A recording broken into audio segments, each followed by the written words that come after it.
భారత్ కొత్త చరిత్రకు సిద్ధమైంది. ప్రపంచ వాణిజ్యంలో అజేయ శక్తిగా మారటంతో పాటు మిడిల్ ఈస్ట్ తో పాటు యూరప్ దేశాలకు బంధం ఏర్పాటు చేసుకునేలా పావులు కదుపుతోంది. ఈ క్రమంలోనే ప్రధానమంత్రి నరేంద్ర మోదీ ఇజ్రాయెల్ టూర్ సాగుతోంది.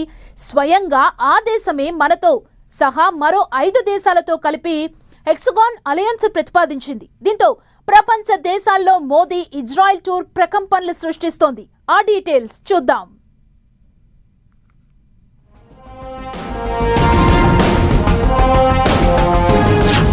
షాలోమ్ నమస్తే. ఇజ్రాయెల్తో బలపడిన బంధం.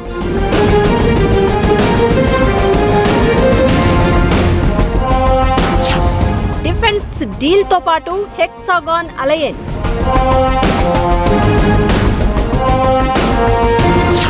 ఈ వ్యూహాత్మక బంధానికి అదిరి పడుతోన్న Pak.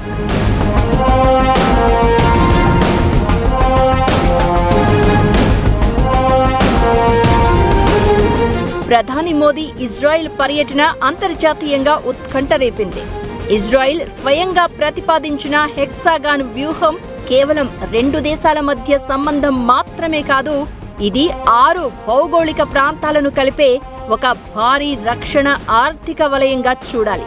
India, Israel, Greece, Cyprus, Arab దేశాలు, ఆఫ్రికన్ దేశాలను ఒకే తాటిపైకి తెస్తూ మధ్యధరా సముద్రం నుండి హిందూ మహాసముద్రం వరకు ఒక భద్రతా కవచాన్ని నిర్మించడమే దీని అంతరార్థం. ఈ వ్యూహాత్మక వారధి ముస్లిం కంట్రీలను, ప్రత్యేకించి తుర్కీయే పాకిస్తాన్ను షేక్ చేస్తోంది.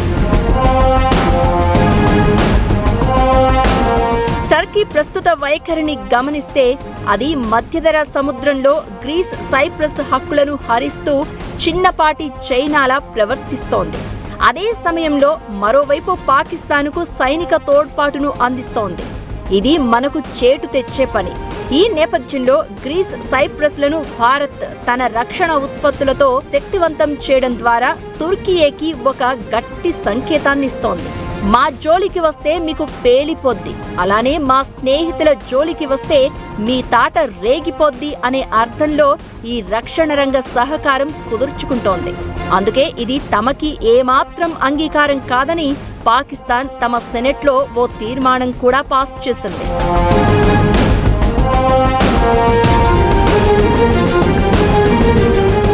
ప్రధాని మోదీ జెరూసలంలో ఇన్నోవేషన్ ఈవెంట్ నెసెట్ ప్రసంగం కూడా ఈ కోణంలోనే ఏర్పాటైంది.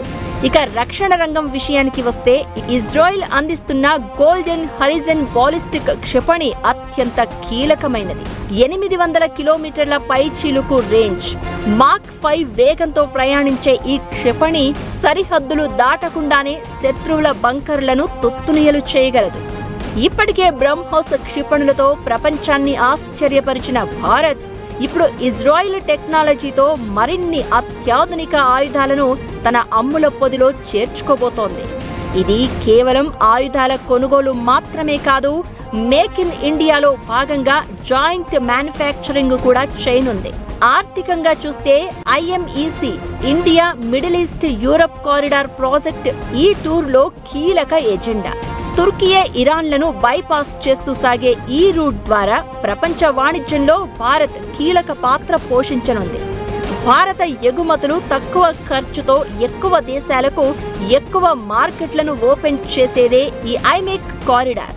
హైఫా పోర్టును అదానీ గ్రూప్ దక్కించుకోవడం కూడా ఈ వ్యూహంలో ఒక ప్రధాన భాగమంటారు. ఇక ఈ రూట్ అందుబాటులోకి వస్తే సుయాజ్ కెనాల్పై ఆధారపడడం తగ్గుతుంది.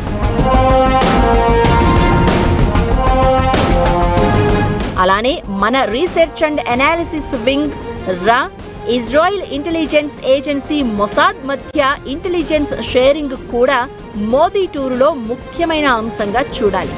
అంతర్జాతీయ స్థాయిలో పెరుగుతున్న రాడికల్ ఇస్లామిక్ ఉగ్రవాద నెట్వర్క్లను ఛేదించడానికి ఈ 2 సంస్థల మధ్య సమన్వయం తప్పనిసరి. టెలిగ్రామ్ గ్రూపుల ద్వారా జరిగే రాడికలైజేషన్ను అడ్డుకోవడం, సరిహద్దు ఉగ్రవాదానికి చెక్ పెట్టడం వంటి అంశాలపై 2 దేశాలు ఇప్పటికే ఓ అవగాహనకు వచ్చాయి. ఈ క్రమంలోనే షాలోమ్ నమస్తేకు పాక్, తుర్కీయే వణికిపోతున్నాయి. అయితే ఇవి ఎన్ని పొర్లు దండాలు పెట్టినా సరే ఇజ్రాయిల్ ఇండియా డీల్స్ ను ఆపలేవనేది సత్యం.